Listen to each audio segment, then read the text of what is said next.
జై శ్రీరామ్. ఈరోజు నేను మీకు చికెన్ గ్రేవీ కర్రీ అయితే చేసి చూపిస్తాను. అంటే గ్రేవీ మనకి రైస్‌లోకి కానీ, చపాతీలోకి కానీ చాలా బావుంటది. కానీ పీసెస్ లేకపోయినా గ్రేవీతో తినేయొచ్చు. అంత టేస్టీగా ఉంటది. మీకు చెప్తాను. మీరు ఒకసారి ట్రై చేయండి. మీకు నచ్చుద్ది. మరి ప్రాసెస్‌లోకి వెళ్దామా? దీనికోసం నేను ఒక హాఫ్ కేజీ అయితే చికెన్ తీసుకున్నాను.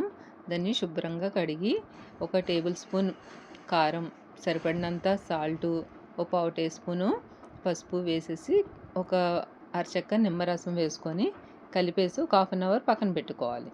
ఇలా మొత్తం ముక్కలకు పట్టేలాగా అయితే కలుపుకొని ఒక హాఫ్ అన్ అవర్ పక్కన పెట్టుకున్నాం అనుకోండి, మనకి కొంచెం బాగా చికెన్కి పడుతుంది. ఇప్పుడు ఒక పాన్లో 3 టేబుల్ స్పూన్ ఆయిల్ వేసుకోవాలి. అందులో ఆయిల్ వేడెక్కిన తర్వాత ఇందులో కొద్దిగా మిరియాలు, ఒక 5, 6 మిరియాలు, 3 యాలకులు, 3 లవంగాలు, 2 దాల్చిన చెక్క పలుకులు, షాజీరా కొంచెం వేసుకొని ఫ్రై చేసుకోవాలి.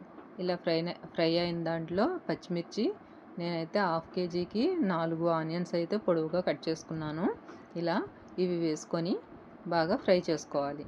ఇందులో కొంచెం సాల్టు, పసుపు వేసుకున్నామంటే తొందరగా ఫ్రై అవుతాయి కదా ఆనియన్స్. నేనైతే ముందుగా వేసుకున్నాను. ఇప్పుడు ఇలా ఫ్రై బాగా మనకి రెడ్ షేడ్లోకి వచ్చి దగ్గరగా అయ్యే వరకు అయితే ఆనియన్స్ని ఫ్రై చేసుకోవాలి. ఇందులో ఇప్పుడు నేను ఒక గుప్పెడు మెంతికూరని వేసుకున్నాను. మెంతికూర అనుకోవద్దు, చాలా టేస్టీగా ఉంటుంది. మనకి హెల్తీగా కొంచెం కొంచెం వెళ్ళాలంటే విడిగా తినలేము కదా కొన్ని కొన్ని. ఇలా వేసుకుంటే వీటిలో కూడా మనకి హెల్తీ రెసిపీస్ కూడా వెళ్తూ ఉంటాయన్నమాట. మెంతికూర చాలా మంచిది కదా.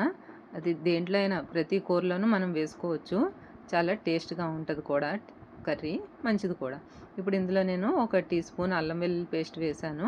అది కూడా పచ్చివాసన పోయే వరకు ఫ్రై చేసుకొని, ఇప్పుడు మనం కారం అన్నీ కలిపి పెట్టుకున్నాం కదా చికెను, ఆ చికెన్‌ని అయితే వేసేసుకున్నాను. దీన్ని ఒకసారి కలుపుకొని మూత పెట్టి కొంచెం అందులో ఆయిల్ తేలే వరకు, అంటే వాటర్ వస్తుంది కదా, ఆ వాటర్ పోయి ఆయిల్ తేలే వరకు అయితే కలుపుకోవాలి. ఇలా కలుపుకున్న దాంట్లో మనం ముందు చికెన్లో ఒక టేబుల్ స్పూన్ అయితే కారం వేసుకున్నాము. ఇప్పుడు నేను ఒక హాఫ్ టేబుల్ స్పూన్ కారం వేసుకున్నాను.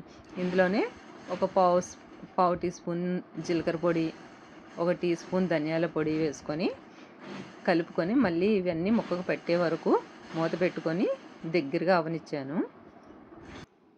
ఇలా అన్నీ కారం అవన్నీ చికెన్కి పట్టిన తర్వాత ఆయిల్ మనకి తేలే వరకు వచ్చింది కదా. ఇప్పుడు నేను ఒక గ్లాస్ వాటర్ వేసుకున్నాను. మీకు ఇంకా గ్రేవీ ఎక్కువ కావాలంటే ఎక్కువ వేసుకోవచ్చు. నాకైతే చిక్కగా దగ్గరగా వస్తే సరిపోతుంది. అలా అయితే నేను ఒక గ్లాస్ వాటర్ వేసుకున్నాను. ఇలా వేసుకున్న తర్వాత మూత పెట్టేసుకొని దగ్గరగా మనకి ఎంత చిక్కగా కావాలో అంత దగ్గరగా అయ్యే వరకు ఉడికించుకోవాలి. ఇప్పుడు నేను బయట దొరికే చికెన్ మసాలా పౌడర్నే వేశాను.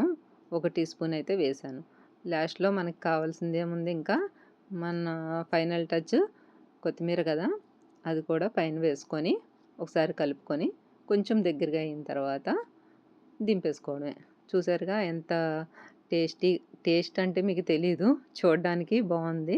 టేస్ట్ అయితే మేము చూసాం, చాలా బాగుందనమాట.